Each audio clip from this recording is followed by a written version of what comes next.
గవినోల్లా Madhusudan Reddy Devarakadra MLA score చూస్తున్నాం. Congress party నుంచి ప్రాతినిధ్యం వహిస్తున్నారు. 2023 ఎన్నికల్లో కాంగ్రెస్ నుంచి గవినోల్లా మధుసూదన్ రెడ్డి అక్కడ విజయం సాధించారు. సమీప ప్రత్యర్థి ఎవరు అంటే ఆల వెంకటేశ్వర రెడ్డి పైన. సో ఆయన బీఆర్ఎస్లో గతంలో అక్కడ సిట్టింగ్ ఎమ్మెల్యేగా ఉన్నారు. సో ఆయన పైన విజయం సాధించారు. అయితే వచ్చినటువంటి మెజారిటీ ఎంత, ఓటింగ్ షేర్ ఎంతో మనం చూస్తున్నాం. వచ్చినటువంటి ఓటింగ్ మెజారిటీ ఎంతంటే 1392 ఓట్ల మెజారిటీతో విజయం సాధించారు. ఓటింగ్ షేర్ ఎంత అంటే 45.31%తో ఆయన ఆ ఓటింగ్ షేర్తో విజయం సాధించారు. సో మరి ఇప్పుడు కాంగ్రెస్ నుంచి గెలిచినటువంటి మధుసూదన్ రెడ్డి పైన అక్కడ దేవరకద్ర నియోజకవర్గంలో జనాదరణ ఎట్లా ఉంది, పెరిగిందా తగ్గిందా, ఆయన పనితీరు గురించి సాటిస్ఫాక్షన్గా ఉన్నారా లేదా, జనం ఎటువంటి ఒపీనియన్స్ చెప్పారు బిగ్ టీవీ సర్వేలో మనం చూద్దాం. అయితే మధుసూదన్ రెడ్డి దేవరకద్ర ఎమ్మెల్యే ఇప్పటిదాకా అసెంబ్లీకి ఎన్ని రోజులు హాజరయ్యారో చూద్దాం. అసెంబ్లీ జరిగింది 55 రోజులు, అయితే ఆయన హాజరైంది 31 రోజులు మాత్రమే. అంటే ఒక 24 రోజులు ఆయన అసెంబ్లీకి హాజరు కాలేదు. ఇక మధుసూదన్ రెడ్డి దేవరకద్ర ఎమ్మెల్యే గురించి బిగ్ టీవీ సర్వేలో ఎటువంటి ప్లస్ పాయింట్స్ చెప్పారో అక్కడ నియోజకవర్గ ప్రజలు చూద్దాం.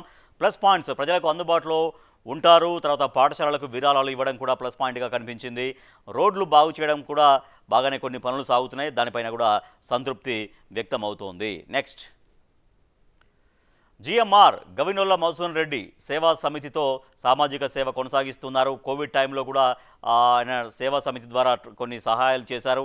మధుసూదన్ రెడ్డి తీరుపైన క్యాడర్లో కూడా సంతృప్తిగానే ఉన్నట్టుగా కనిపిస్తోంది. నెక్స్ట్ గ్రామాల్లో సీసీ రోడ్డు పనులు మొదలయ్యాయి చాలా చోట్ల. తర్వాత క్వాలిటీ కరెంటు కోసం ఆ నియోజకవర్గ వ్యాప్తంగా ఒక 30 ట్రాన్స్ఫార్మర్లు ఏర్పాటు చేయడంతో ఏమన్నా కరెంటు సమస్యలు ఉంటే కూడా పూర్తిగా వాటిని అధిగమించినట్టు అయింది. అది కూడా ప్లస్ పాయింట్గా కనిపించింది. దేవరకద్రకు డిగ్రీ కాలేజీ మంజూరు. నెక్స్ట్ కురుమూర్తి దగ్గర ఎలివేటర్ క్యాడర్ నిర్మాణ పనులు అనేది, కురుమూర్తి అనేది ఒక ప్రఖ్యాతమైనటువంటి జాతర. అక్కడ దీన్ని తెలంగాణ తిరుపతిగా పిలుస్తుంటారు, పేదల తిరుపతిగా పిలుస్తుంటారు. కురుమూర్తి ఆలయం వెంకటేశ్వర స్వామి ఆలయం ఉంటుంది. సో కురుమూర్తి దగ్గర ఎలివేటర్ క్యాడర్ నిర్మాణ పనులు సాగడం, తర్వాత పాఠశాలలకు విరాళాలు ఇవ్వడం కూడా ఇవన్నీ ప్లస్ పాయింట్స్గా కనిపిస్తున్నాయి. నెక్స్ట్ మైనస్ పాయింట్స్ అని చూద్దాం. ప్లస్ పాయింట్స్ చూసాం, మైనస్ పాయింట్స్ ఏం చెప్పారు బిగ్ టీవీ సర్వేలో. పార్టీ కోసం కష్టపడ్డ వారికి తెలియకుండా చేరికలు చేసుకుంటున్నారు. అది చాలామందికి, కొంతమందికి నచ్చట్లేదనేది మైనస్ పాయింట్గా కనిపిస్తోంది. కొందరు అనుచరులపైన ఇసుక దందా ఆరోపణలు వస్తున్నాయి. చుట్టూ ఉన్న నాయకులకే ఎక్కువగా ప్రాధాన్యం ఇస్తున్నారనే టాక్ కూడా మైనస్ పాయింట్స్గా కనిపిస్తూ ఉన్నాయి. నెక్స్ట్ జనం ఏం కోరుకుంటున్నారు, ప్లస్ పాయింట్స్ ఏంటో చూసాం, మైనస్ పాయింట్స్ ఏంటో చూసాం. మరి జనం ఏం కోరుకుంటున్నారు మధుసూదన్ రెడ్డి నుంచి దేవరకద్ర నియోజకవర్గ ప్రజలు. సో జనం కోరుకుంటుంది ఏంటంటే కోయిల్ సాగర్ కాలువ పూడికతీత తీయాలి. కోయిల్ సాగర్ ద్వారా ఒక 12,000 ఎకరాలకు అక్కడ నీళ్ళు అందేటువంటి అవకాశం ఉంటుంది. సో దాన్ని బాగు చేయాల్సినటువంటి అవసరం ఉంటుంది. కాలువకు రిపేర్లు చేసి దాన్ని పునరుద్ధరించాలి. అలాగే కర్వెనా రిజర్వాయర్ పూర్తి చేయాలి. కర్వెన్ రిజర్వాయర్ కింద దాదాపుగా ఒక 2 లక్షల ఎకరాలు సస్యశ్యామలమయ్యేటువంటి అవకాశం ఉంటుంది. సో ఒక 17 టీఎంసీల సామర్థ్యం గల రిజర్వాయర్. సో దాన్ని కూడా కంప్లీట్ చేయాల్సినటువంటి అవసరం ఉంటుంది. నెక్స్ట్ 100 బెడ్స్ హాస్పిటల్ నిర్మించాలి. తర్వాత జూనియర్ కాలేజు, పాలిటెక్నిక్ కాలేజ్ ఇవ్వాలి. కొత్తకోటలో ఒక 50 బెడ్స్ హాస్పిటల్ ఏర్పాటు చేయాలనేది కూడా జనం కోరుకుంటూ ఉన్నారు. నెక్స్ట్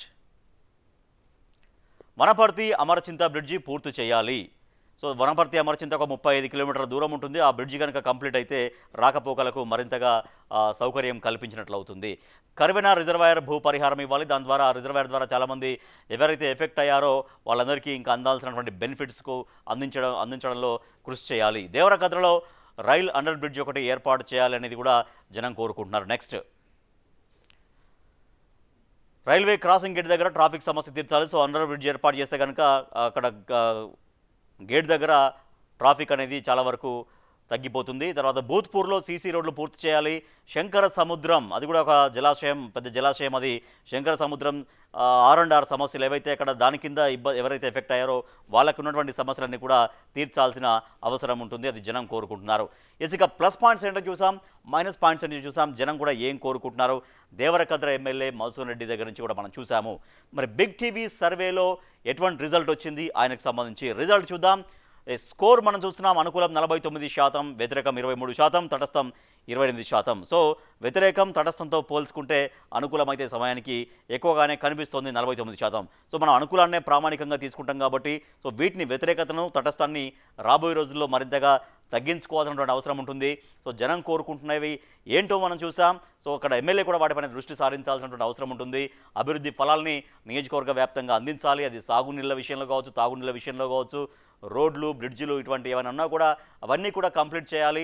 ప్రజలు కోరుకునే విధంగా అభివృద్ధిని మరింతగా వాళ్ళకు చేరువ చేయగలిగితే గనక వాళ్ళకి ఏవైతే హామీలు ఇచ్చారో ప్రభుత్వ పరంగా, పార్టీ పరంగా అవన్నీ కూడా ఫుల్ఫిల్ చేసే ప్రయత్నం చేస్తే రాబోయే రోజుల్లో వ్యతిరేకత తగ్గిపోతుంది, తటస్థం తగ్గిపోతుంది. తద్వారా అనుకూలతను పెంచుకునేటువంటి అవకాశం ఉంటుంది. ఎస్, గవినోల్లా మధుసూదన్ రెడ్డి దేవరకద్ర ఎమ్మెల్యే గారు, ఇది మీ స్కోరు. బిగ్ టీవీ ఎక్స్క్లూజివ్గా చేసినటువంటి సర్వేలో మీ నియోజకవర్గ ప్రజలు చెప్పినటువంటి ఫీడ్బ్యాక్ ఆధారంగా బిగ్ టీవీ మీకు ఇస్తున్న స్కోర్ ఎంత అంటే 49%.